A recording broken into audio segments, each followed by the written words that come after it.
നല്ല ടേസ്റ്റി ആയിട്ടുള്ളൊരു beef roast മന്തിയുടെ റെസിപ്പി നോക്കിയാലോ. അതിനു വേണ്ടി ഞാനിവിടെ 1 കിലോ ബീഫ് എടുത്തിട്ടുണ്ട്. ഇത് വലിയ പീസാക്കി മുറിച്ചതാണ്. ഇതിലേക്ക് ഞാൻ ഒരു വലിയ സവാളയും കൂടി ചേർത്ത് കൊടുത്തിട്ടുണ്ട്. ഒരു വലിയ ക്യാപ്സിക്കം കൂടി ചേർത്ത് കൊടുക്കാം.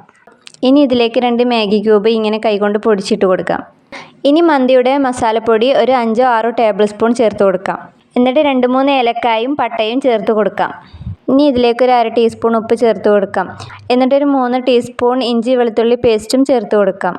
എന്നിട്ട് ഇതിലേക്ക് മല്ലിയില ചെറുതായി അരിഞ്ഞത് ഒരു പിടി ചേർത്ത് കൊടുക്കാം. അതിലേക്ക് ഒരു ചെറിയ സ്പൂൺ കുരുമുളക് പൊടിയും കൂടി ചേർത്ത് കൊടുക്കാം. ഇനി ഇത് കൈകൊണ്ട് നല്ലോണം മിക്സ് ചെയ്ത് ഒരു 1/2 മണിക്കൂർ റെസ്റ്റ് ചെയ്യാൻ വെക്കാം. അതിനുശേഷം ഇത് കുക്കറിൽ ഇട്ടിട്ടാണ് വേവിച്ചെടുക്കുന്നത്. ഇനി ഇത് കുക്കറിലേക്ക് ഇട്ട് കൊടുക്കാം. എന്നിട്ട് ഇനി അതിലേക്ക് ഒരു 50 ഗ്രാം സൺഫ്ലവർ ഓയിൽ ഒഴിച്ച് കൊടുക്കാം. അതിനുശേഷം ഒരു 1/2 ഗ്ലാസ് വെള്ളം കൂടി ചേർത്ത് കൊടുക്കാം. ഇനി ഇത് അടുപ്പത്ത് വെച്ച് വിസിലടിച്ച് കഴിഞ്ഞാൽ തീ കുറച്ച് വെച്ച് ഒരു 1/2 മണിക്കൂർ വേവിച്ചെടുക്കാം. ഇപ്പോൾ ബീഫ് നല്ലോണം വെന്ത് വന്നിട്ടുണ്ട്. ഇനി ഒരു പാനിലേക്ക് എണ്ണ ഒഴിച്ച് ഇതിൻ്റെ മസാല ഒഴിച്ച് ബീഫിൻ്റെ പീസുകൾ മാത്രം എടുത്ത് റോസ്റ്റ് ചെയ്തെടുക്കാം. ഇതുപോലെ കുറച്ച് നേരം ഇളക്കി കൊടുത്ത് നല്ലോണം റോസ്റ്റ് ചെയ്തെടുക്കാം. ഇപ്പോൾ ഇതിലെ വെള്ളമൊക്കെ വറ്റി നല്ലോണം മൊരിഞ്ഞ് വന്നിട്ടുണ്ട്. ഇനി തീ ഓഫ് ചെയ്തിട്ട് ഇത് അടച്ചു വെക്കാം.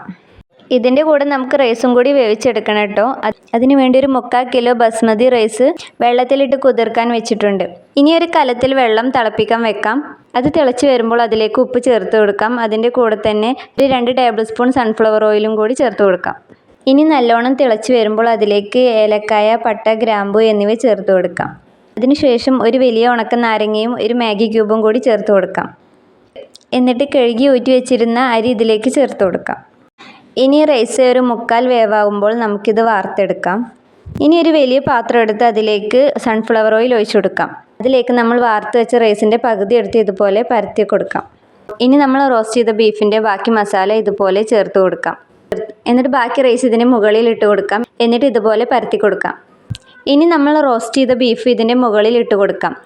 ഇനി മന്തിയുടെ സ്മെല്ല് കിട്ടാൻ വേണ്ടിയിട്ട് അതിലേക്കൊരു പാത്രം ഇറക്കി വെച്ച് അതിൽ കനലിട്ട് കൊടുക്കാം.